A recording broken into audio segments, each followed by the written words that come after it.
Thailand பேங்காக்கில் ஏற்பட்ட நிலநடுக்கத்தின் அதிர்வுகள் சுமார் 60 வினாடிகளுக்கு நீடித்தது. நிலநடுக்கம் மீண்டும் ஏற்படுவதற்கான சாத்தியக்கூறுகள் இருப்பதாக வானிலை ஆய்வு மையம் விடுத்துள்ள எச்சரிக்கையை தொடர்ந்து மக்கள் கட்டிடங்களை விட்டு வெளியேறியிருப்பதாக பேங்காக்கில் கடந்த 28 ஆண்டுகளாக வசித்து வரும் முனைவர் செல்வகுமார் பெருமாள் கூறினார். பேங்காக்கின் மாலை மணி 4 நிலவரங்களை அவர் பர்னாமா செய்திகளுடன் பகிர்ந்து கொண்டார். ஆனால் அந்த முதல் தடவையா ஒரு பெரிய நிலநடுக்கம் நடந்துச்சு இன்னைக்கு. மியான்மாரில் அந்த நிலநடுக்கம் 7.7 ரிக்டர் ஸ்கேலில் நடந்தாலும் சியங்மாயில் ஒரு 3.9 ரிக்டரில் அடிச்சிருக்கு அதே நிலநடுக்கம். ஆனால் பேங்காக் பூரா ஒரே இதாக இருக்குங்க. நாங்கள் எங்கள் பில்டிங் வந்து சரியான ஸ்ட்ராங்கான ஒரு 40 வருஷம் பில்டிங்.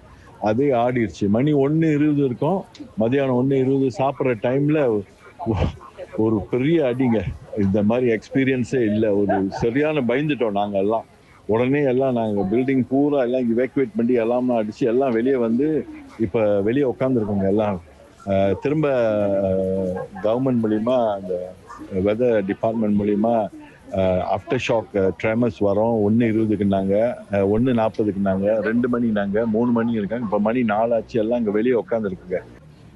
ரொம்ப தேங்க்ஸ். ஆனால் மக்கள்லாம் கொஞ்சம் அமைதியாக இருக்காங்க. இப்போ அந்த elevated sky train, BTS, airport எல்லாம் கொஞ்சம் க்ளோஷரில் இருக்குது. ஃபோன் சிஸ்டம்ஸ்லாம் கொஞ்சம் டவுனாக இருக்குது.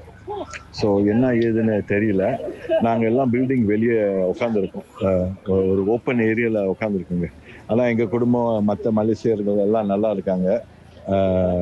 மற்றபடி அதுதான் தகவல் சொல்கிறதுக்கு.